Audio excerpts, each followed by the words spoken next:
I am Joy Rumley, Program Manager with DHCD's Community Revitalization Office, and I'm going to be moderating today's webinar. So just a little bit of housekeeping before we get started. To reduce background noise and distraction, please mute yourself and optionally turn off your camera.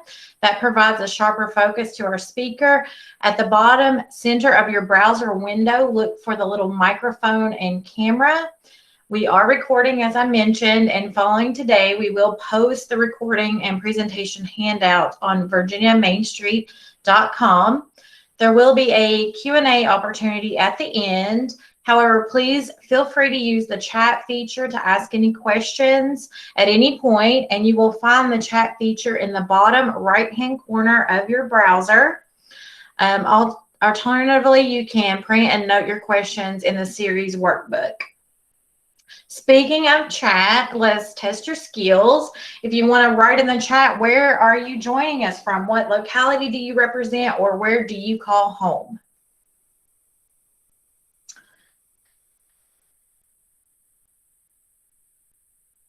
So thank you for joining us for the 7th installment of DHCD's Creating Community Vitality series.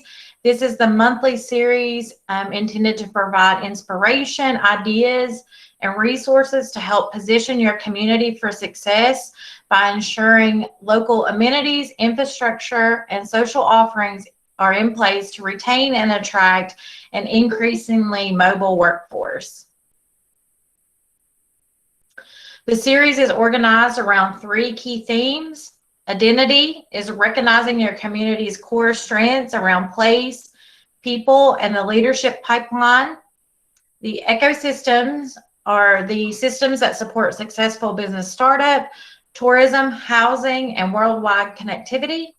And community is strengthening public places that encourage interaction, inviting cultural events that celebrate local foods, history, and involving everyone to affect change. The monthly topics are spread throughout the year and are reinforced through DHCD's Partners for Better Communities podcast and the Virginia Main Street blog post. Go to virginiamainstreet.com to learn about what's upcoming. In today's webinar, you'll examine changes in traditional government services and infrastructure and discuss emerging trends and methods to implement new approaches. Our speaker today is Kevin Bird, the Executive Director of the New River Valley Regional Commission, a planning district commission that encourages collaboration to address regionally significant issues and opportunities within the Virginian counties of Floyd, Giles, Montgomery, and Pulaski, and the city of Radford. He currently serves as the president of the National Association of Development Organizations, Secretary and Treasurer of the Virginia Association of Planning District Commissions, and president of a nonprofit focused on the holistic impact of local food systems called Live, Work, Eat, Gather, Inc. So let's please welcome Kevin. I'm going to stop sharing and hand the reins over to you, Kevin. Great. Thanks so much, Joy. I appreciate the invitation to join you all today.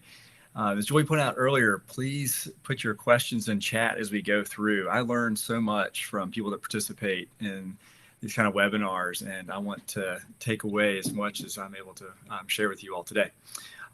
So when Joy and Kyle reached out several months ago and asked to talk about services and infrastructure, I thought, wow, okay, it doesn't sound to be the most engaging topic, but then I started to reflect on it a little bit more. And I'm excited to share with you some of the things that are happening in the New River Valley, and I think also bring into light some changes that are underway in local government and how local governments are interacting with citizenry. So I'm going to start my screen share and okay, looks like we've got the presentation up there. So what we're going to chat about today is some changes that are underway in government communication and engagement with citizens. I'll talk a little bit about the citizen expectations and how that has changed as a result. We'll talk some about essential infrastructure. Again, there's changes in how that comes about. And I'm going to spend a good part of the presentation today talking about the power of partnerships, because we have been tremendously successful in some highly innovative projects because of a partnership approach. First Hey, off, Kevin. yes. Kevin, we can't see your screen, so if you could Sorry. reshare. Yeah, try to share. Slid it over, but didn't do your entire screen.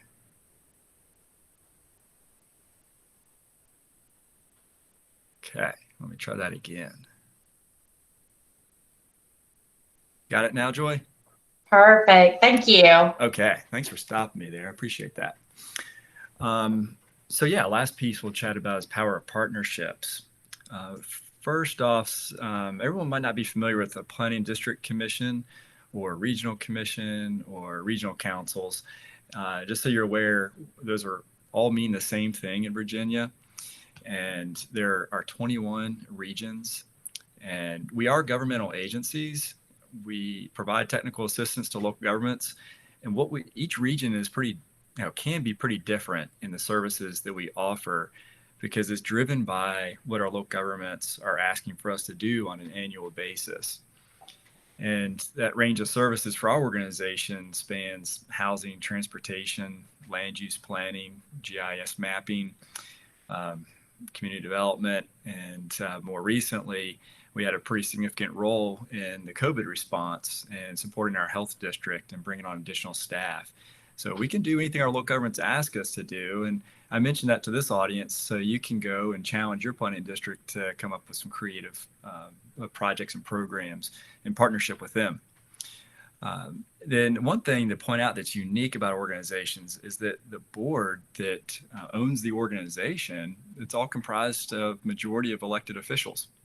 And it's a great way for us to get elected officials together, in our case, monthly.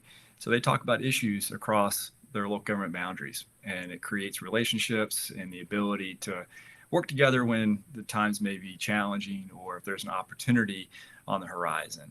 So that elected official board composition can be pretty important. Here's a quick map of planning districts in Virginia. If you want to look more, you can look at vapdc.org. About 2 or 3 years ago, we hired our first executive director, and that's David Blunt, who works at Thomas Jefferson Planning District Commission in Charlottesville. David is a fantastic resource. So if you have any questions broadly for our state association, you can always contact David. And then if you have questions about specific ones, he could be a good jumping off point as well.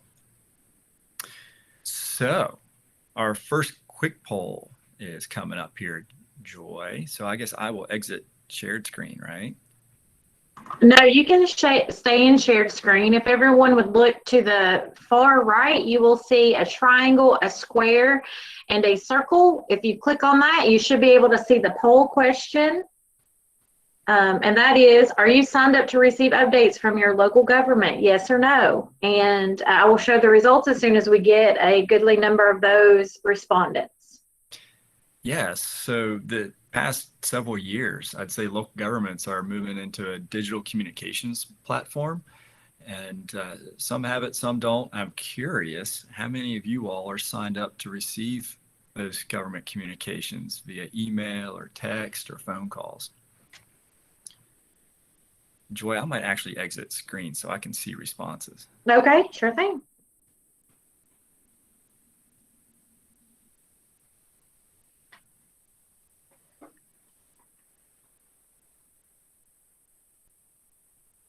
A little sidebar while we're waiting for them to come in.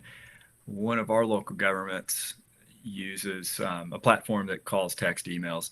And I think it was about 2 weeks ago, there was a jazzercise class that was canceled.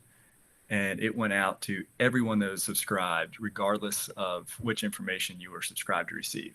So the 10 a.m. jazzercise was canceled 2 weeks ago in one of our communities. So there are some trade backs to communicating broadly. All right. So far, we have 14 respondents. It looks like 10 said yes, they are signed up to receive updates, and 4 said no. Okay. Cool. Well, I would recommend that you check out your local government website and see if that is an option for you. It can be really helpful for a lot of different topics. And like last or 2 weeks ago, I guess, we had 4th of July holiday. A lot of times they're communicating about trash pickup around the holidays and that sort of thing. So Joy, you were able to see shared screen again? Yes, you're good to go. Great. So this isn't a space that we're involved with a lot. We were exposed to a little bit with pandemic issues because we wanted to find a way. We were helping our health district coordinate vaccines in the region through a business continuity team. And we wanted to be able to communicate with the general public on scheduling their vaccine for them. So we worked with a company called Everbridge, and they specialize in these government communications platforms. And we had a couple in our region that were already subscribed with Everbridge. And then we had another local government in the region that we were working with before we subscribed to Everbridge. And they had a different platform that did do calls and text. So we had used that platform to let people know if there was a change in their appointment. Because when we were doing, you think back to January, February, March timeframe, when a lot of these local clinics were doing high volumes, we had some significant weather we had to pay attention to. We had ice on some mornings, so we were making last minute decisions about how to operate those vaccine clinics. So the first platform that we used was mostly a call text situation, and it worked. But we wanted to get into something that was more analytical. And that allowed us, when we moved into the Everbridge platform, we had information that was geocoded, so we could figure out where certain populations were receiving vaccine and where others were not. We were able to target communities that did not have as much to encourage them to come out and participate. So some of these platforms are extremely robust. And as I mentioned earlier, with the Jazzercise class being canceled, when you go visit your local government platform, a lot of times it allows you to sign up for different topic areas or different departments that you might be interested in. But I will say that as a result of these platforms, it really introduces a new role for local government. And that's almost requires a public information officer to be involved. When we were doing our pandemic response activities, we had a subgroup of public information officers in the region that we were involved with 3 days a week talking through communications, and they were really helping put together the messages that we were broadcasting through those different platforms and having them as a review eye on things. But I think in this case, if these local governments are using these regular communication platforms, it is helpful to have somebody who has a specialization in public communications. But one of the things I think from the perspective today, when we're talking mostly about community development, is it really opens the door for future engagement in different ways. I think once somebody in a community is receiving regular communication through those kind of platforms, whether it's the town council, board of supervisors agenda for meetings upcoming, that sort of thing, they get in a routine of receiving information, and then I think you're able to introduce other ways of chatting with them. So we're going to talk some about some of the different modes of different platforms that are available now, that some are a little more straightforward than others, but you've probably been exposed to some of these in community development work. Of course, SurveyMonkey, that's been around for a number of years. We'll talk about that one. We'll talk about Bang the Table, which was recently bought by a company, and I haven't even said their name out loud yet, Grenacious. And then MetroQuest is another platform. So we'll review these three for you. SurveyMonkey, some of you people are familiar with that, really standard, and that it's easy to use. I'll say that much. It's a novice can get in there and set up a survey really quickly and get it distributed. We'll say that if you're working on a graphic-oriented project, then that can be limiting. But the output of using SurveyMonkey is great, easy analysis when you're communicating some findings from that platform. Now, ramping up pretty quickly into more interactive environments like Bang the Table, and it has so many different features that are enabled. This is something that our organization brought on when pandemic set in. We had several different public engagement oriented projects underway one which I'll show you here in more detail with downtown Radford. But we wanted to keep the project moving, and we also realized coming out of the pandemic that people would probably still appreciate an online engagement opportunity. So we had evaluated several of them, and our organization, we selected Bang the Table.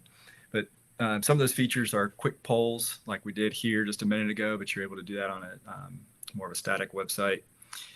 Mapping with pins, and people are able to put comments in there, which is extremely helpful for individualized feedback. And then this platform does offer an open forum option. We were somewhat anxious about that, but one of the things that they offer is it's moderated. They do the moderating for you, and then you get alerted for any conversations that you may want to take a look in on, and you can do some keywords with them, which is quite helpful. So let's look at some of what we've put together for this Radford Downtown public engagement through Bang the Table. Here on the left-hand side, you see a project description and our goals for that project, and a brief description about why we want people to participate and how they can get involved. This is nice from a project management side, is that it's something that's constantly in the community, that if somebody comes in, a week or 2 weeks, a month later into our public engagement process, we have something that's foundational that people can always circle back to. And on the right-hand side, you see one of our quick polls. I'll show you a few of those here in just a second. This is a nice way for the project to be grounded with a local government and then with our organization. On the left-hand side, it says who's listening. We have the city of Radford, and a lot of times we'll put individual staff members in there with their contact information, so if people have questions, they know who they can reach out to. And then also our staff on this one is Afi, and again, people will know who's working on the project. On the right-hand side, we have our project timeline. Again, it's a great communication point that's out there available for the public. Getting to some of the engagement pieces here, this is some quick polls that we're able to rotate through the site. And the intention is, unlike SurveyMonkey, where it's a one-time situation, we want people to come back and continuously re-engage with this site and provide feedback through the duration of a project. So we would change these quick polls out, and you need to sign up as a participant and provide an email address. So anytime we're changing content on this, then that participant would get a ping to say, okay, there's a new quick poll. Please go visit it, check it out. And a big part of this effort was parking, figuring out parking demand. So we've had some interesting feedback from that, and of course, why people are visiting downtown. One of the nice things that we have found with Bang the Table is that we were able to embed graphics a little easier than I mentioned in SurveyMonkey. The two graphics on the left, before and after, is actually in the town of Floyd, something we had done quickly for them. And then we were just able to incorporate these types of graphics a lot easier. So it's giving you a sampling of what you can embed with the Bang the Table platform. This is one of my favorite features, is mapping with pins. So as a user can go in there and drop a pin at any point within our project area. Here we are asking places they visit most, and how could this parking area be improved. So we have lots of great feedback. So you see that circle, yellow circle with 11. It's 11 different feedback points for that specific area. And there's a couple of those with 11, 7, 8, 6. They're really rich quality feedback that we might not be able to get if we're holding a public meeting. To be able to capture that can be frantic, and you lose some of the detail. This allows the people to come in and participate as their time allows, and offer pretty good information that we're incorporating into the final plan. So that's a walkthrough of Bang the Table. Now, chat a little bit about MetroQuest. MetroQuest has a lot of strengths to it as well, and you all have probably taken some surveys in this. VDOT uses MetroQuest quite a bit, and recently made this platform available to all the planning districts in Virginia for some transportation planning types of surveys. But it does offer the images and text embedding. They have a nice prioritization feature, and comment box, so you can get specific comments on, or you can receive some specific comments in certain areas. And one thing I like a lot is that you're able to weight some strategies. So I'll show you some examples of that from the town of Blacksburg. Town of Blacksburg is going through a fairly robust housing affordability input process right now. Here you can see on their first page of the survey, it communicates a lot of detailed information. One of the main things they're talking about now is mixed housing types, and naturally people get concerned when you're talking about density. So here, a graphic, you're able to quickly communicate what single family looks like, duplex, and then properties with ADUs, which are attached dwelling units, granny flats, have a lot of different names to them. Then you can see a multifamily. This graphic, I think, really helps the survey user right off the bat understand the types of questions that might be forthcoming. And as you move into the next page, this is an example of some prioritization. And you can see here that on the left-hand side, as a survey user, you're allowed to move up and down the different types of incentives that you would recommend. Here, I just randomly move some up and down so you can see. And one thing that they've done that's extremely helpful here is that for each one of those tabs on the left-hand side, they have this graphic that explains it on the right-hand side. You see the density bonus with the graphic and then a brief text there. It's extremely helpful for their survey user because when it gets to housing, some of that can get technical really fast. Here, as I mentioned, you can submit specific comments. So if you have some feedback that you want to put with density bonuses, you can go ahead and do that. And that's, again, I've seen the output on the back end of this, and it is really helpful. Now, the weighting of strategies is really nice here. This is a feature that we had tried to do. We ended up designing a special survey several years ago for another project, and it took us a lot of effort to get to this point. And it's nice that it's packaged in this platform. So on the left-hand side, you see the affordable rental strategies, affordable home ownership strategies. So each one of those on the left has a series of options on the right, and you get to weight what you think would be most beneficial. So that's just a quick overview of 3 different platforms. I'd say the SurveyMonkey, readily available. There's a free version and then a paid version. Bang the Table and MetroQuest can get up there in expense, so it's something that you need to think about with the duration of your public engagement.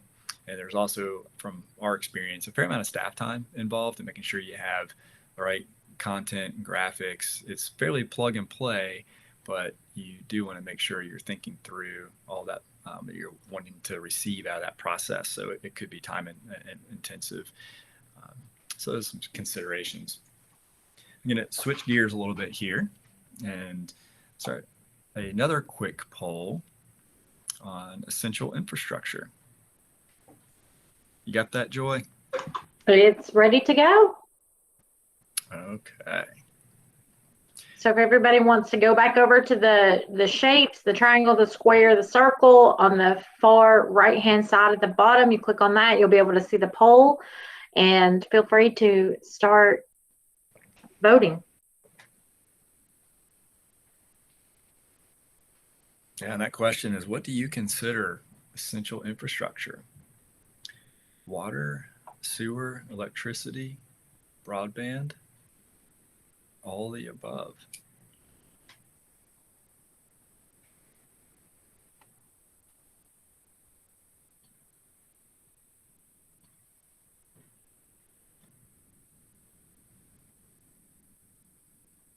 How's that one responding, Joy? We have 16 votes as of right now, and all 16 say all of the above. Good. They got the right answer. How quickly things have changed, especially in a pandemic when that's really shaping the need for broadband. But if you think back, not that long ago, water, sewer, electricity, or really water and sewer were 100% governmental activities. electricity was kind of a blend of private and some nonprofit co-ops.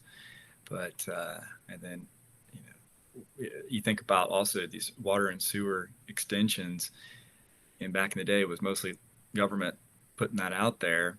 But nowadays, I think we see it through some of the Department of Housing Community Development funded programs and USDA rural development programs, is that it really takes public-private partnership in there to get things done.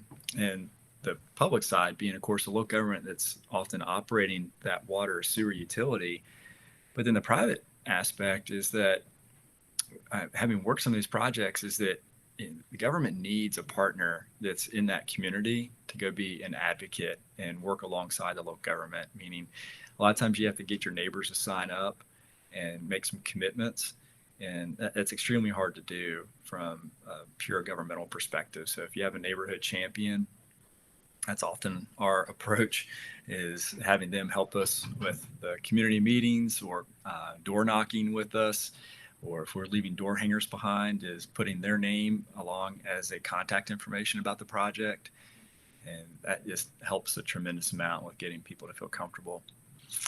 But as I mentioned, broadband as essential infrastructure, boy, we never anticipated that everybody would be doing homeschooling during the pandemic. Just a couple of years ago, we were working on a broadband survey in Montgomery County. It's home of Blacksburg, Christiansburg, Virginia Tech. And when you get outside the two towns, the service of internet service drops off precipitously. It's pretty much all DSL, which is about 3 meg service. And we were working on some demand and unmet needs areas out there. And we asked the question in the survey is, what do you think your future uses of internet will be? And I pulled that up last week or so, and I was pretty shocked to see what responses were 2 years ago versus where they would probably be today. And many now opting for remote education, whether that was prescribed last year or now becomes an option for people in the future. But then just thinking about working from home, boy, that's escalated significantly. A lot of people are going to continue to do that. But that's, also moves into some of the current deployment challenges of getting internet out there. It's hard to get the ROI to work in our rural areas. And I think we've come to the conclusion that a lot of these areas are going to have some infusion of money to make the project work on the front end. And thankfully, there's a fair amount of rescue plan funds that are forthcoming to be available for that effort. And then the Commonwealth has invested heavily through the body program to be able to make some of those initial investments. And we're starting to see some of that. But, the cracking the nut of deployment, it often comes back to that water and sewer model of having somebody who's a champion in the community that's willing to advocate to their neighbors and say, let's make sure we complete this survey. Let's engage the providers to make sure the providers know that if the option is in our neighborhood, that we are going to sign up. And, I say neighborhood, sometimes these are 5, 10, 20 acre areas that, if the line goes by the house, we need to give some assurance to that internet service provider that we are going to be signing up. And that's anytime we get a call from an interested citizen, that's what we always tell them is round up your neighbors and get some preliminary commitments. And that makes the job of preparing a grant application and enticing an internet service provider to come to the table so much easier. As we're talking about infrastructure, when Joy and Kyle, we were chatting about this several months ago, we had no clue that the American Rescue Plan Act was going to be out there. And that's again, a really significant game changer here. Local governments received considerable amount of funds just the past couple of weeks, and then they'll receive that second tranche next fiscal year. And our organization pulled together local government managers weekly, and this is a topic that we talk about readily is, okay, how are they planning to use their funds? How are they going to make sure that the use of those funds meets the federal requirements? So there's been some good dialogue on this topic. One of them is, making sure that there's that documented need and purpose of the funds. One way to do that is if the local government has a capital improvements plan. That's something we highly recommend. Not all have them, but if you have one, in this case, it's a great way to identify your top needs and have that as defensible evidence of why you might be investing in something with the American Rescue Plan funds. One community in our region is approaching it as an internal and or external grant application. And so they've reached out to the department heads and said, we have X number of dollars coming to our community. We know every department has needs, and then these are some of the stipulations. You just need to fill out this one pager to make requests for those ARPA funds to be used. And that's going to help them, one, document the need, and then help prioritize some of those needs as well. I think, making some of that available to some of their partners as well. And you think of water and sewer is probably going to be one of the most significant recipients of ARPA funds. A lot of times those water and sewer programs in Virginia are operated by public service authorities that are a partnership between the local government and whether it's a county and town or just a county or towns exclusively, but they often have public service authorities involved, and that can sometimes be seen as external to the main governing body. And then what we're also seeing is that somewhat of a challenge with being able to document revenue recovery in certain communities. We have some communities in our region that did not have a lot of meals and lodging tax collections previously. And that seems to be one of the main things with using the ARPA funds for revenue recovery is, are you able to document some of the revenue loss associated with it? So some communities in our area have significant meals tax in terms of their revenue base. That pretty clearly able to define some revenue recovery options for them.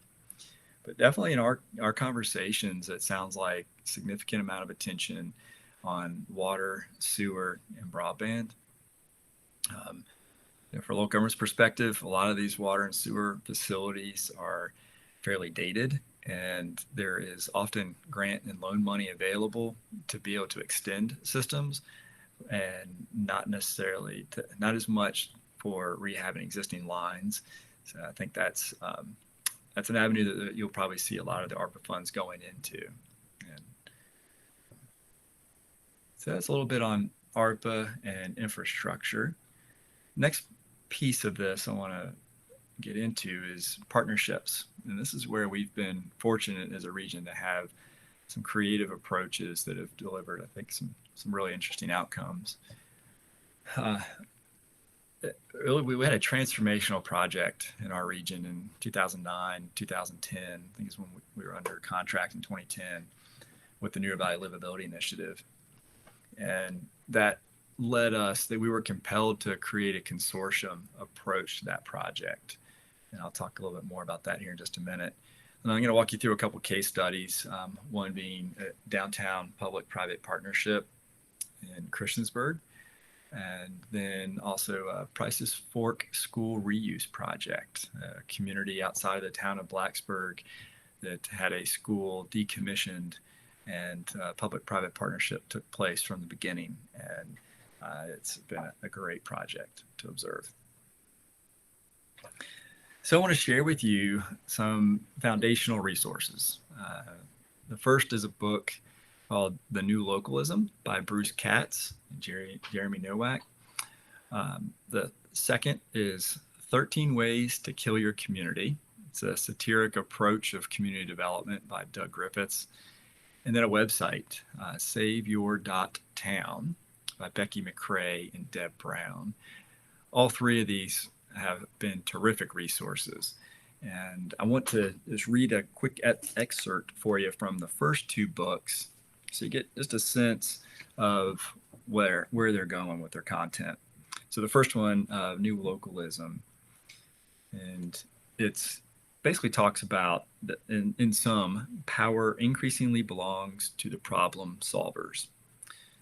And I think if you scan your communities, you can probably think about those who are influencers, and those are often people who are solving problems within a community. But there's, in this book, they talk about Pittsburgh and Indianapolis, and looking back at how they were successful in their redevelopment efforts. And this excerpt here, these two communities, they represent the triumph of the public, private, and civic sectors working consistently in tandem, of communities recognizing and leveraging their own special assets, and of places perfecting a culture of collaborative action. They also reflect stories of quiet leadership exercised by individuals in private and civic institutions, working behind the scenes over decades, who combine the ability to collaborate, a demand for strategic intelligence, and a clear sense of public purpose. So if you're thinking about public-private partnerships, that's kind of what you're striving to achieve. So that book is, I think, really informative. Can be not necessarily a light read, but if you're looking to break up that book with a light read, I recommend that 13 Ways to Kill Your Community. Fun quote from this one is, "To be a volunteer vampire, you must seize any initiative requiring leadership, and then you have to suck the life out of every idea, every action, and every person who could cause the project to be a success." So I think all of you working in community development, you've come across the volunteer vampire in your ways. And then the author talks a little bit about how to address a volunteer vampire. And then a couple more here at the end. So ultimately, the success of a community does not fall solely or even primarily to the responsibility of government and those elected leaders. The success of a community is the responsibility of every single member of that community, and that success is dependent on the attitudes that prevail. With the right attitude, we can turn challenges into opportunities and opportunities into success. There's a quote that reads, "Whether you think you can or you think you can't, you're right. If you believe you can succeed, you have a chance at success. If you believe you will fail, you'll prove yourself right every time." I think we've all worked in communities that there's that ripeness factor of, do they have the right attitudes and are people engaged? So those are some foundational readings for you I think you would enjoy. And then that website is a terrific resource as well. But that kind of frames up this next piece about partnerships. So about the Newer Valley Livability Initiative. This was, as I mentioned, a federal grant. Okay, I guess we're under contract in 2011. Took a little while. It was a big grant. That was a federal partnership between HUD, EPA, and DOT. And it was the first time that all three of those federal agencies were making investments in planning in communities. And if you think about it, they understood why. They understood that if you make a housing investment, it's often going to lead to road development and environmental. If you make a road investment, it's going to lead to more housing and environmental. And all those three often work together. And the feds had this great insight. As a part of the grant, they required us to put together a consortium. And they had a list of entities that they highly recommended participate. It said, if you have a regional planning organization, if you have a regional community foundation, if you have higher ed, certainly local governments, if you have nonprofits. I think we had 18 consortium members with that program. And we saw the impact of that through this process of having all these different partner types working with us. And that has become a guiding principle for many of the projects that we're involved with now. We recently completed what we call the Newer Valley Regional Plus Local Housing Study. And we had a consortium that we identified at the beginning of that project that was comprised of lenders in housing, nonprofits, private developers, the Newer Valley Association of Realtors, the Newer Valley Homebuilders Association. And we learned alongside with them through the duration of the project. And I think that's what makes these things so successful, is that you pull people together. We're sharing data with them on a quarterly basis and sharing with them some of the key findings and asking them, is this what you're observing in the field? And they were taking our findings and having conversations in the community with people that they interact with on a regular basis. And ultimately, as we told them at the beginning, said, we're doing the research, but you all are the implementers of whatever findings come out of this. So we're educating you guys along the way. We're learning along the way, and ultimately, you're going to be the ones that use this information. So whether it's a significant regional effort or if it's a smaller community-specific effort, I think everybody needs to ask the question before you get underway: is who else should be at the table? There's always room for additional stakeholders. They might not all be in the room at the same time, but they might need to be, informed and educated along the way. But always be thinking about the public, private, nonprofit contributions and whether you're pacing with them at the very start and continuing to update throughout a process. So in our experience of using that public-private model with the Livability Initiative, some of those outcomes, 7 or 8 years past, are really, really transformational in our region. So I know several of you all are probably involved closely with downtown efforts. So I want to share a little bit about how our planning processes with our partners has worked out here. So first off will be about Christiansburg Downtown Placemaking Plan. That was a project we received some Appalachian Regional Commission funds to investigate how to really create gathering areas in their downtowns and get more people engaged in the community aside from event-based programming. And then that led us into working with a nonprofit, Downtown Christiansburg Incorporated. They were a key stakeholder in the placemaking plan. And then they said, hey, can you help us figure out an action plan? They're going to be implementing pieces of the placemaking plan, but they realized they wanted to have a strategic look at their organization.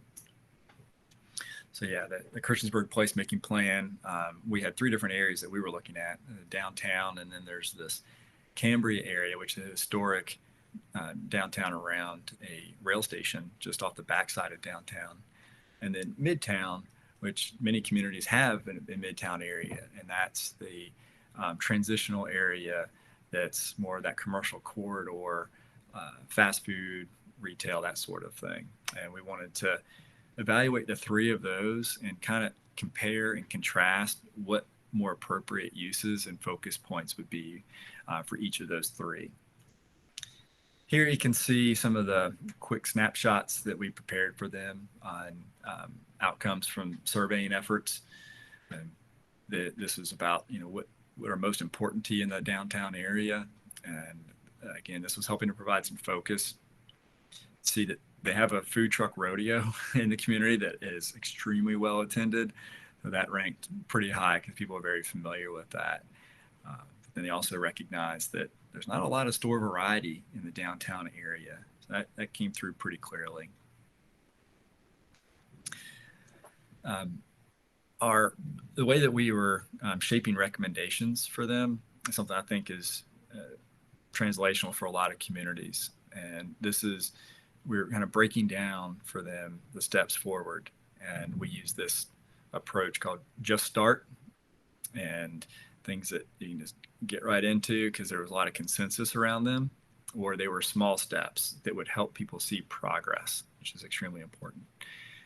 And then we had what we call the buddy system, and that's that partnership. Those are the things that you need to make sure that others are involved with, to make sure there's joint ownership and ultimate stewards of an initiative. And then, of course, we all like to be able to see that we're making progress. We were sharing with them some ways to be able to see that they were making progress through signs of success. Here, just a quick snapshot of some of the strategies. The 4th goal is the one that I want to point some attention to, and that's the increasing leadership and capacity of town and downtown partners. So they're at this point in time where the town was doing a lot of heavy lifting on some infrastructure components, and you had the nonprofit there that was kind of generalizing, but saying that they were events-based initially and wanting to move into some different space. And we wanted to call that out in the local government plan, is that, hey, look, you've got a strong nonprofit there that can play different roles. and being aware of that was important, and engaging them perhaps in different ways. So as I mentioned, that led us into an action plan for Downtown Christiansburg Incorporated. And here, again, a focus for them, and there's some outcomes for them, was working on the relationship with building owners. Again, helping them move from events-based to more of a downtown nonprofit. And working on that relationship with town and pointing out to the town and the nonprofit, it's two ways. And how can the nonprofit be directly involved with local government? And in their case, there's a central business district committee that they could participate on, and one of the council members invited the nonprofit to participate, whereas they didn't have a seat before. But going through this process, it opened some doors and eyes to some opportunity areas. And we left them with some strategy steps. Who's the responsible party? What's the timeline? And again, ways to make sure you're measuring progress. It's so important. And them being smaller nonprofit, this focus, it could get pulled in multiple ways because of the talent that's around that organization. This was helping them provide focus, and it's pretty awesome seeing some of those outcomes in a short amount of time for them. So I'm going to share with you the last case study here, and this is the Price's Fork School Reuse Project. And this is, as I mentioned, an elementary school that was decommissioned in the western part of Montgomery County, just a few miles outside of Blacksburg. And this is something that the community itself had several public meetings. I had worked at Montgomery County several years ago for a short time, and I remember helping to facilitate a community meeting at the school because the community wanted to buy the facility, and they just kind of struggled with figuring out what the financial model was going to be. And the county gave them a fair amount of time to try to figure that out. And when it came to pass that the community couldn't come up with the resources, then the opportunity came when the county put it out to the school facility out to bid. A local developer, Joe Fortier, Taylor Hollow Construction, purchased the building. And right off the bat, he said, I want to engage the people who have been working on some ideas around this. I want to engage them sincerely. And we were able to secure some planning funds. I believe we had some AFID funds in that to figure out what local food concept could work there. And we had several other planning investments to work around what would be viable and sustainable in that facility. After probably 3 years or 4 years of planning work on that project, in partnership with the developer, we were able to package an application to the Vibrant Communities Initiative facilitated by the Department of Housing and Community Development. And I believe this was funded in their first round of VCI awards. And what came out of that was housing, which I'll show you some pictures of here in just a second, a local brewery, a commercial kitchen, and soon to open a restaurant in the facility as well. And I'll talk a little bit at the end about what Live, Work, Eat, Grow. We changed our name recently from Live, Work, Eat, Gather to Live, Work, Eat, Grow because we've had an increased role in local garden management. So here's a picture of the outside of the school. And I'm sure DHCD will appreciate the project picture there of the sign. But this is reconditioned after the fact. A lot of that brick has been repointed, and the windows have been retreated, which was one of the more challenging aspects of using historic tax credits, was being able to refinish those windows.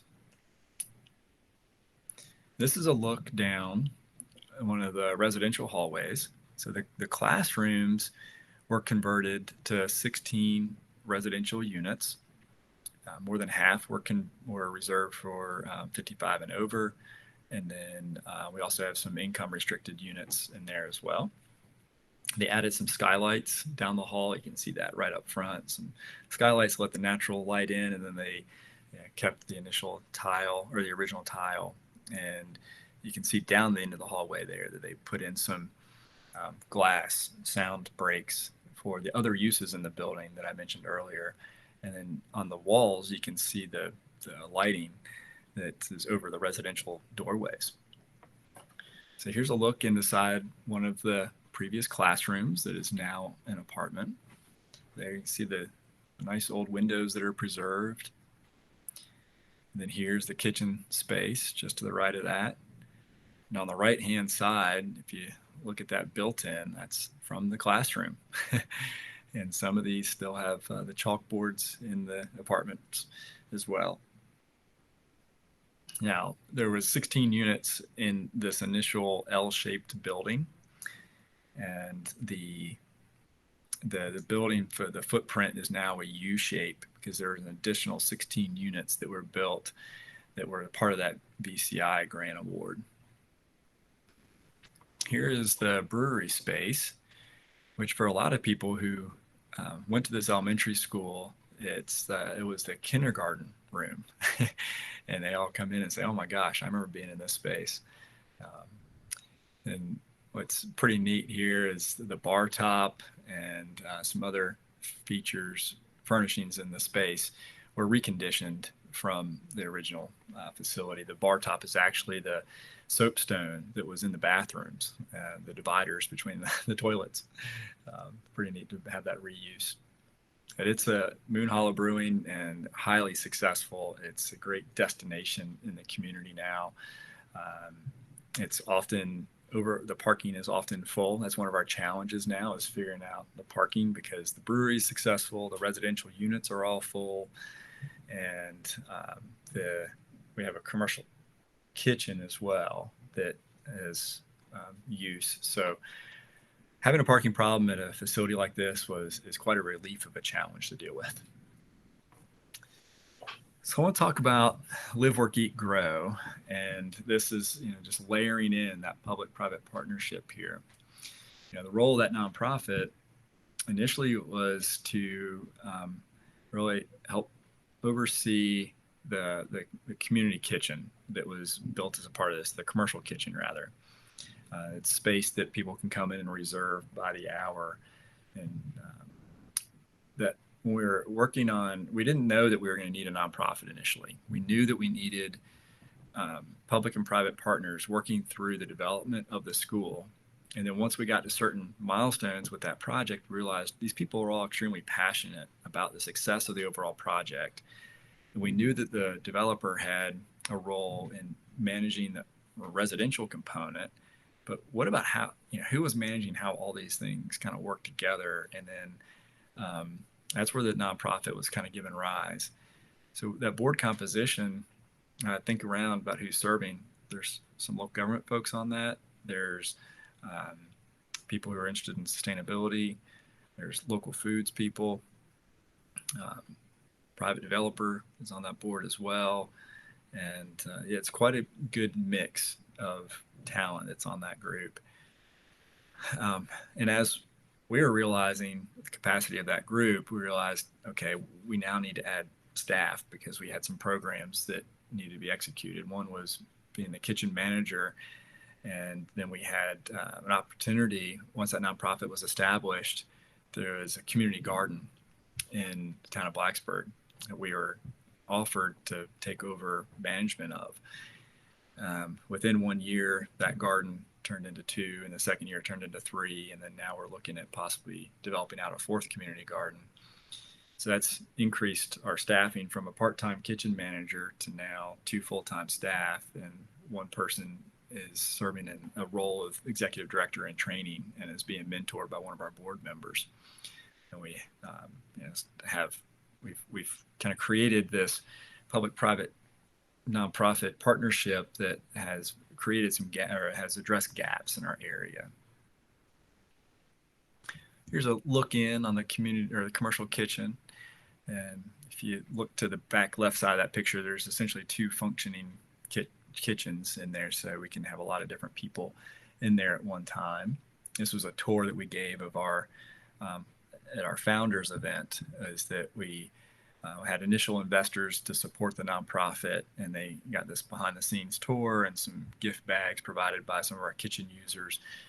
We also had some of our investors, state and federal investors, come and participate in that kickoff event. And here's a picture of one of our catering clients there. This catering client is producing meals for a program called Neighbors in Need. This is something that we came up with as a result of the pandemic. We had food security organizations that were struggling in a sense of, their supply chains were changing rapidly. And we also had caterers who were launching just before COVID in the commercial kitchen. And we thought, boy, how do we keep this kitchen going? And how do we keep the caterers going? So the nonprofit had a mission to keep the kitchen going. And, we're looking out for the businesses that were using the kitchen. And we're also aware of the food security challenges that were emerging through the pandemic. And again, thankfully, Department of Housing and Community Development had some funds available for pandemic response and food security, and made applications to them. And it's been a remarkable program so far, serving close to 1,000 meals a week, and it's keeping the caterers going because they're receiving compensation to prepare the meals. We have a lot of partnerships with local farms who missed an opportunity to be selling at farmers markets this past year. So we were able to purchase produce and other meats to be able to put into the meals. It's a quadruple win bottom line situation. It's been a terrific story. Okay, so I want to move to one more quick poll before we finish up today. So Joy, if you're ready, that last one is, can you think of an existing project that should be a public-private partnership that is not? Yes or no? It's teed up. Okay, so please go fill out your poll question. That's just a yes or no. Those be thinking about your existing projects. Is there opportunity for private folks to get involved if you're public, and vice versa? If you're private, is there a role that government could play?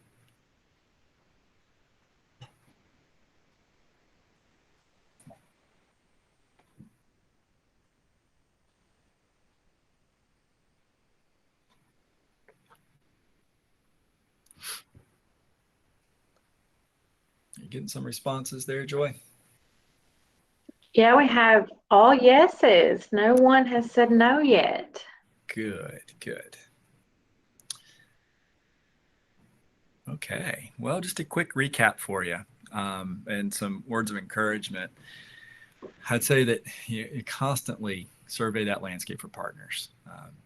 Always best to do it at the front end so people can participate, but it's never too late to get people involved in a project, and bringing them under the tent, so to speak, is really important.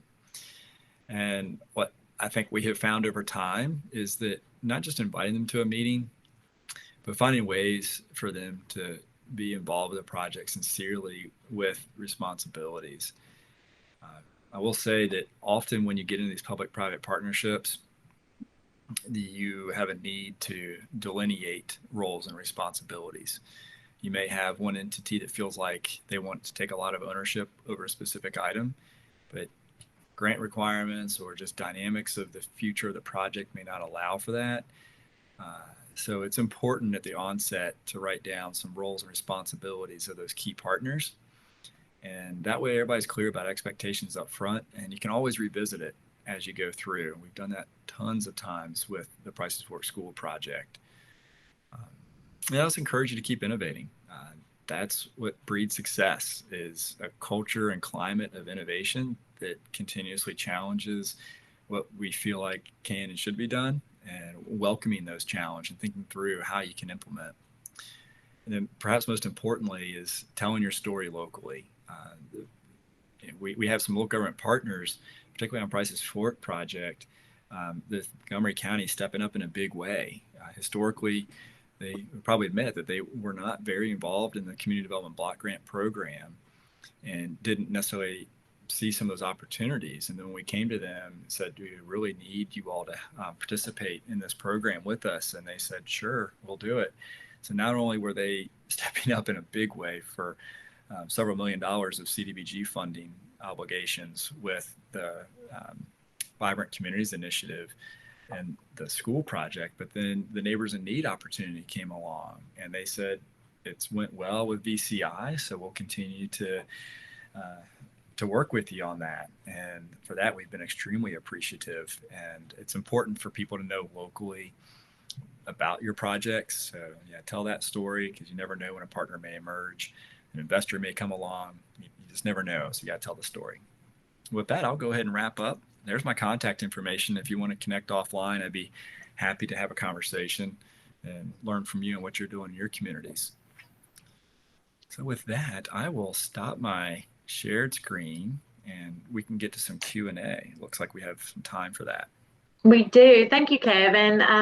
Yes, we do have time for some questions, so everyone can use the chat feature to ask. I do have some questions that have already come to me, so I'll get a few of those going while folks drop their questions in the chat.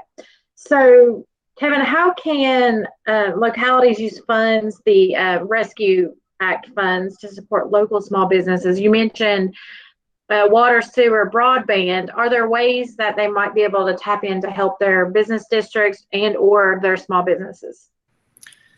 Yeah, I've asked that question pretty consistently with our local government manager conversations. Of anybody going to roll out a small business relief program, as many of them did, I think all of them did in our region, with their first tranche. And I don't believe any of them this round are planning to do small business relief programs, because they did 2 iterations of that previously.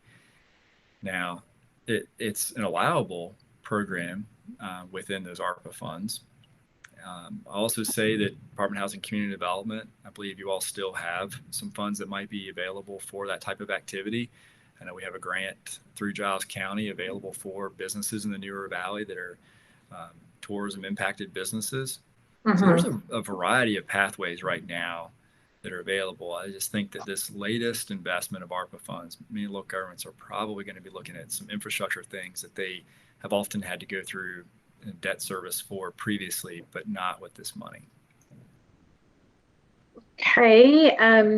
How do you recommend we best reach, quote unquote, the problem solvers? You had mentioned that in one of your previous sessions, who are often left out of the conversations. Sometimes they don't know where the table is. Right. And it's funny, I reached out to Joy just a couple weeks ago and said, hey, I just found somebody in X community that owns a small business and wants to buy another building. And like, what resources are out there? What can we do? And I think a lot of it's organic. It's hard to say just, Googling somebody. It's not that easy. You have to be in places. And now, thankfully, with a lot of our meeting restrictions being lifted, that's going to help reestablish some of those one-on-one engagement opportunities that helps you meet people. A lot of it's organic and just kind of asking questions around the room of individuals about what they're interested in the community and that sort of thing. Right. And then we have another, how do you show the value for increases in taxes for increases in services? Like if a community wanted to pursue a building improvement district in their community to support a Main Street program or a nonprofit, we have some of those around the state, but we also have some communities that are looking at doing that. And how do you get the local buy-in from the local property owners to say, yes, government are not providing these services now that we want, but we are willing to pay additional taxes to get those. Do you have any experience with that? None directly, but I'm just thinking about, how do you convince people to do something that's maybe against the norm or in the best interest of the greater good? Something that I've seen work is if you're able to go on a small field trip, if it's not too far away, to get people to go see what firsthand how it's worked, and to be able to talk with people who have made a similar investment. So if you're able to take them from community A over to community B and have some experiences, that can really pay off. Now, thankfully, so many people are comfortable doing Zoom. I don't think that's a preferred method, but if it's something that, if it's too far away, that could work. I know we've done some what we call peer exchanges with our board, going to visit other areas for projects and concepts that we wanted to entertain in our area. And that was a good way for them to see what that looked like. And then what happened was I had board members that were champions, and it wasn't me trying to step out and say we should go do this as a region. It was other people. And I think hopefully if you can get one or two people on in one of those business districts that can be that champion, again, they're helping to convince their colleagues versus the governmental entity trying to sell it. I was in a community not too long ago, and they call that the See the Possible tour. To go to another See the Possible. Yeah. Cool. We don't have any other questions coming through right now. I'm going to go ahead and go back to sharing my screen and finish this out with the last bit of announcements. And so again, thank you, Kevin, for getting us thinking about all of these things related to community and services and partnerships. I hope that Kevin sparked some inspiration and ideas for you. You will be able to find this information, the Creating Community Vitality, on virginiamainstreet.com, where you can also learn about downtown management best practices, local stories, funding opportunities, and upcoming events across the Commonwealth. Be sure to sign up to receive the post in the bottom right-hand corner of the landing page so you get those notifications when we make updates. Also coming up on July 19th is the Inspirational Podcast with Becca Richardson of Lisk, Virginia, who is an economic development and community finance professional who is passionate about people and communities. And then in August, we will be focused on food and small-scale production. So that's a little bit to transition on what Kevin talked about there at the end with the Price's Fork project with Alana Reyes, the author of the newly released book, Recast Your City, How to Save Your Downtown with Small-Scale Manufacturing. And then in addition to that, we will talk with Minzy, and I'm going to butcher the last name, my apologies, Scanapicio, managing partner of Scout, a design and development firm that transforms vacant and underutilized spaces in creative ways. So if you do have questions about any of that, VHCD is available at these contact information, so feel free to reach out to us at any point in time. We have tons of resources from DHCD. You heard Kevin mention it several times throughout this presentation, so we are always open and available to assist in any way that we can. So with that, I'm going to say thank you and appreciate everyone attending. And we will be posting this presentation along with the handouts as shortly as soon as we can. Thanks again, everyone, and happy day.